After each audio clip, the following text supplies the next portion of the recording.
Hello everyone, আশা করি সকলে ভালো আছেন। এভরিওয়ান, আইডি বা পেজেতে পোস্ট করলে এই রকম একটা সমস্যা দেখা দিচ্ছে অনেক ক্ষেত্রেই সকলেরই।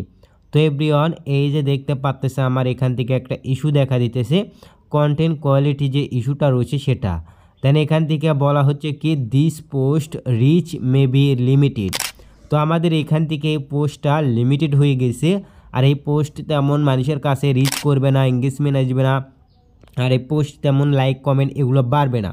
সো এই যে প্রবলেমটা রয়েছে, এই প্রবলেমটা কেন আসে আর কিভাবে প্রবলেমটা আমরা সলভ করতে পারি সেটাই জানবো আজকের এই ভিডিওতে। তো এভরিওয়ান, আপনারা যারা ভিডিওটি দেখতেছেন কষ্ট করে ভিডিওতে একটা লাইক দিয়ে ফুল কন্টিনিউ করুন। ওকে এভরিওয়ান, প্রথমে আমি এখান থেকে আমার প্রোফাইলে চলে গেলাম। অ্যান্ড প্রোফাইলে আসার পরে এখান থেকে দেখেন আমি একটা পোস্ট করেছি ইতিমধ্যেই। শুধু আমি না, আপনারা যাই যে পোস্টটি করেন না কেন, আপনার যত লং পোস্ট করেন না কেন, এইরকম যখনই আপনি পোস্ট করবেন তখনই কিন্তু এর যে প্রবলেমটি রয়েছে এটা কিন্তু আপনি ফেস করবেন।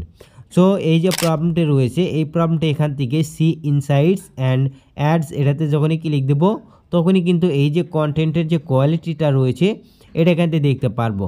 আর এভরিওয়ান, শুধু যদি আপনি টেক্সট আপলোড করেন সেক্ষেত্রে কিন্তু এই যে প্রবলেমটা রয়েছে এটা কিন্তু ফেস করবেন। আর এখানে দেখতে পাচ্ছেন শুধু টেক্সটের জন্য কিন্তু প্রবলেমটা ফেস করতে হচ্ছে। আর এভরিওয়ান, এই যে পোস্টগুলো শুধু টেক্সট পোস্ট করবেন তাহলে কিন্তু আপনার তেমন রিচ এঙ্গেজমেন্ট হবে না। আর এটা বলে কী হবে, আপনার কিন্তু ইনকামটাও একটু কম হবে।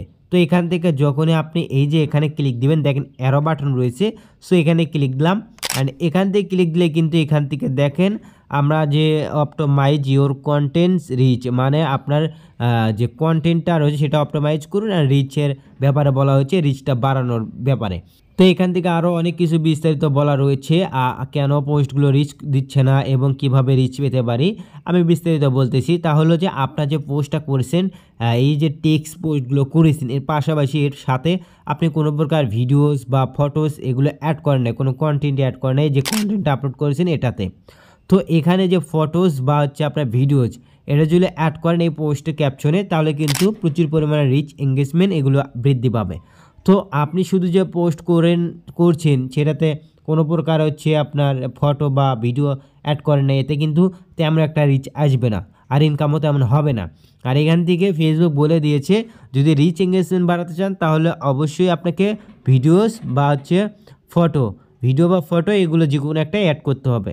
তো অনবরত যদি আপনি ক্যাপশন আপলোড করে থাকেন সেক্ষেত্রে কী করবেন, আপনি জাস্ট একটা যে কোনো একটা ফটো জাস্ট সিলেক্ট করবেন তাহলে কিন্তু হবে। ইন্টারেস্টিং একটা ফটো সিলেক্ট করবেন তাহলে কিন্তু আপনার রিচ বাড়বে। আর যদি ফটো না সিলেক্ট করতে পারেন, শুধু আপনি ক্যাপশন লিখে পোস্ট করবেন তাহলে কিন্তু আপনার ইনকাম বাড়বে না। তো এখন আপনারা বলতে পারেন যে ফেসবুক তো বলেছে নিজেই যে টেক্সটের মাধ্যমে ইনকাম করতে পারবো। তো আপনি টেক্সটের মাধ্যমে ইনকাম করতে পারবেন, ফটোর মাধ্যমে ইনকাম করতে পারবেন। তো এই ক্ষেত্রে আপনি যদি টেক্সট আপলোড করেন সেক্ষেত্রে আপনাকে যে কাজটি করতে হবে, একটা সাধারণ লেখার উপরে আপনাকে টেক্সটটি লিখে দিতে হবে। মানে আপনাকে এই যে উপরে স্ক্রিন দেখতে পাচ্ছেন এইরকম কিন্তু আপনাকে লেখাটা দিয়ে আপনাকে একটা ফটো আকারে আপনাকে বানিয়ে নিতে হবে। দেন সেটা কিন্তু চাইলে আপনি আপলোড করে ইনকাম করতে পারবেন। আর চাইলে যদি এটাও যদি না পারেন, জাস্ট আপনি যে কোনো একটা ফটো তুলবেন, সেই ফটোর টাইটেল হিসাবে ক্যাপশনটা দিয়ে দেবেন, এতে কিন্তু আপনার ইনকামটা বৃদ্ধি পাবে। শুধু এইভাবে দিলে কিন্তু আপনার তেমন রিচ এঙ্গেজমেন্ট এগুলো আসে না, আর এগুলো পোস্টের ক্যাপশনগুলো এগুলো কিন্তু ভাইরাল তেমন হয় না। সো এটাই হচ্ছে মেন রিজন। সো আপনি অবশ্যই ফটো বা ভিডিও সিলেক্ট করবেন তাহলে কিন্তু আপনার রিচ এঙ্গেজমেন্ট আসবে, বৃদ্ধি পাবে। অ্যান্ড এই যে দেখতে পাচ্ছেন এই ইস্যুটাও আসবে না। তো আমি যদি আপনাকে প্রমাণ দেখাই তাহলে এই যে একটা ফটো, এটাতে ইনসাইডে গেলাম, দেন দেখতে পাচ্ছেন কন্টেন্ট কোয়ালিটিটা সেটা কিন্তু আমার ঠিক রয়েছে, দেখতে পাচ্ছেন।